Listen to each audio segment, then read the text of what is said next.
қиын сәтте бір-бірін ұғысатын кеткен нәзік жандар бар бұл халықта. Қайырлы күн Елжан аға. Қалыңыз қалай? Сіз де менің анам сияқты жұмыста жүрген боларсыз. Ал кеше менің туған күнім болды. 13-ке толдым. Бірақ менің көңіл күйім болмады. Себебі мен үшін ең басты адам анам жанымда болмады. Ол маңызды әрі қайырымды іспен айналысып жатқанын білем, алайда оны қашан көретінімді білмеймін. Ол үшін өте уайымдаймын. Ол сырқаттанып қала ма деп қорқам, немесе үйге оралмай ма деп үрейленем. Елжан Амантайұлы, сіздің де отбасыңыз бар. Қолыңыздан келгеннің барлығын жасаңызшы. Бұдан былай ешкім ауырмайтындай етіп, анам тезірек үйге оралсыншы. Бұл мен үшін ең үлкен сыйлық болар еді.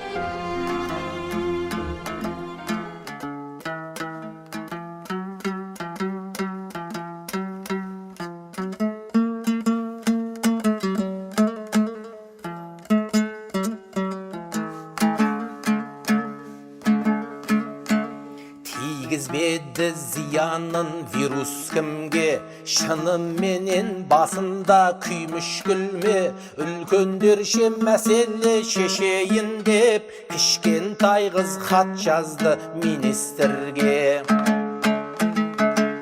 Аманбысыз министр Елжан ағам, келдім кеше 13-ке мен жаңадан. Өкінішті бірақта сол мейрамға бәрі келді келмеді тек жананам.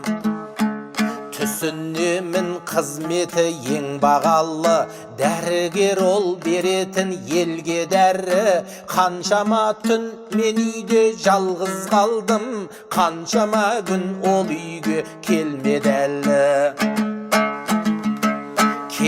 әлі кеткеннен күрт аттанып, қызметінде көрген жоқ бір тоқталып. Уайымдаймын анамды бәрін емдеп, қалама деп өзі де сырқаттанып. Анам аман болсын деп тілей берем, бұл вирусты мен алып дүлей көрем. Кей кездері қауіптің ортасынан үйге оралмай қалар деп үрейленем. Өтінемін бір тәніп Елжан ағам, асығамын келгенше мен жананам. Анам үйге тезірек оралсыншы, бәрі ауырмай болсыншы Елжан аман. Балаларың бар шығар сыйлағалар, жағдай жасап анашым үйге оралар. Дәрігердің ұл-қызын қуантыңдар, тек сол бізге ең үлкен сый болалар. Дәрігердің ұл-қызын қуантыңдар, тек сол бізге ең үлкен сый болалар. Бұл хатты оқып тұра алмай бір қалыпта, қызға жауап беріпті бір тәніпта. Қиын сәтте бір-бірін ұғысатын неткен нәзік жандар бар бұл халықта. Қиын сәтте бір-бірін ұғысатын неткен нәзік жандар бар бұл халықта. Қарындасым сен үшін әбігермін, түсінемін өзіңдей жанын елдің.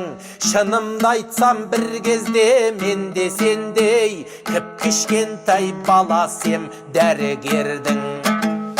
Жайың досы сеземін білемін мен, қаншасына көрсең де бұл өмірден. Ел мен анам аман сау болсын деген, айналайын кішкентай жүрегіңнен. Анаң сенің дәрігер аты дара, әйтпес оны жұмысқа шақырама. Отан ана қам үшін отқа түскен, сенің анаң шынында батыр ана. Дәрігерлер киіп ап ақ қалатын, шын батырлар көп қызмет атқаратын. Бар әлемді үйінде қамап қойған, ауыр дерттен айқасқа аттанатын. Дәрігерлер дерт бетін қайырғандар, әр науқасқа жастық боп жайылғандар, қара түнек басқанда бар әлемді, ақ қараны майшамдай айырғандар. Өзгелерді жарыққа бөлеу үшін өз өртеніп кетуге дайын жандар. Сенің анаң білмейді шаршағанды, бағып-қағып қарап жүр қанша адамды. Бар адамзат емделіп шығу үшін қолдан келген жасап жүр бар шамалды. Оңай емес бұл жағдай елде болған, вирустар көп әртүрлі жерге қонған.